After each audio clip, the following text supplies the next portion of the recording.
You love sports now. It seems to be like something you really love. Do you really, really love it? Do you love just the gambling? Do you love sports? Yeah, so I always love sports. I love gambling. Right. And obviously it's what we do now, so that worked out. Like before I started Barstool, I want to get into that industry. Right, yeah. Like, I flew out to Vegas, tried to do all the stuff. So it's worked out perfectly for me. I'm probably like one of the few guys who's made money through gambling. Most people get wiped out.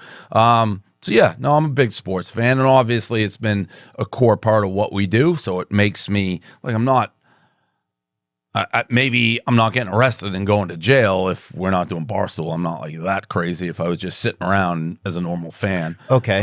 But I love sports. Yeah. Boston sports guy through and through. Do you think that they should have legal gambling like everywhere? Because I know you guys work with your gambling site is I know Barstool Sports. So it's Barstool Sportsbook. Okay, Barstool Sportsbook. Yeah, and they even have bars. Like I was in Baton Rouge, and they have like a Barstool Sportsbook bar In the casino. Yeah. Yeah, because so we were bought by a company called Penn, and they have La Berge. We also have like standalone. So we're actually getting one here in Nashville. Like really? There'll be a Barstool Sports Bar. It's where like the old Joe's Crab Shack used to be. Oh, nice. So it's a good spot. So I think it will eventually go most states, but so gambling became legal to bet on sports outside of Vegas maybe 2 years ago, 2.5, something like that. They repealed some federal law, and now it's up to the states. So they just decide state by state. So I think we're live in like maybe 11 or 12 states. And do you lobby for that somehow, or that's just let the world do that? Our parent company lobbies for it, and all the different companies that are involved in it lobby for it, and then there's people who lobby against it. So I have nothing to do with it, but yeah, there's a lot of politicking going around with that. Do you get more joy out of making like a big wager on one thing or hitting like a crazy parlay, you know? I don't do as much as parlays, so like betting on one thing, winning it. I mean, I've bet my whole life, so it's just, but yeah, no, I love it. I love gambling. Yeah, you like to gamble. Like, do you feel like that's just like a thing you like to do just with sports, or even like kind of with everything? Like, you kind of like to go kind of like the alternate route a little bit? Yeah, I definitely, even Barstool. Like, I think being an entrepreneur kind of is like gambling, different respect. But I saw Barstool with nothing really, and everything we made, we put back into it.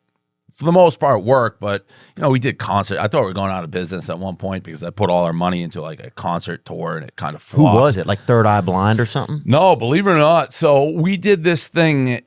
We had never left downtown Boston ever, and I was like, all right, we got to see if we're big outside of Boston. And we had liquor sponsors at the time, and they were like, well, you know, we can't sponsor you if you're going to colleges.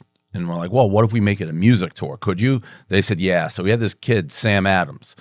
He kind of blew up, and he's got some big songs. We did it. We did six stops, and it went really well, bigger than we ever thought. And I looked at it. So we originally thought we were going like frats, and we go to UMass, and the actual school calls and like, hey, we're getting all these requests for tickets. What is this? So we went from the frat to the actual like Mullen Center, which is the gymnasium, sold out in a second.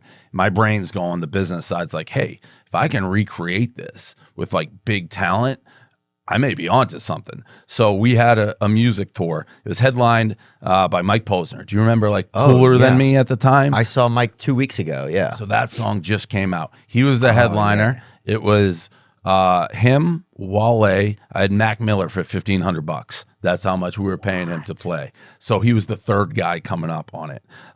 And nobody fucking bought. Well, people bought tickets, same amount as the first time we went around. It turned out our crowd, they weren't coming necessarily for who we were booking. They're coming because Barstool was on it. Oh, wow. We got fucking wiped out. I actually hated Posner. He didn't promote the shit. He didn't promote it at all. Not his fault, his agent's fault. So that was a disaster. And then we moved from that because it was kind of like, all right, if people are coming for Barstool, not the talent, does it really matter? And we went into EDM. So you lost your butt on that? Smoked. Because you had to pay the act so much? Pay the act, and I rented the buildings. So we were going, I was paying like... Yeah, the VIG on that building is like big. $100,000 or something a night, and we weren't doing it. I thought I was going to have to pay the full thing. We had to cancel a lot of the shows. Hope you enjoyed that video, and you can watch another. And you can watch this one, you can watch this one. Different options, different choices. Some guy just brings you one option, not this guy. 2 options. Watch one, this one or this one.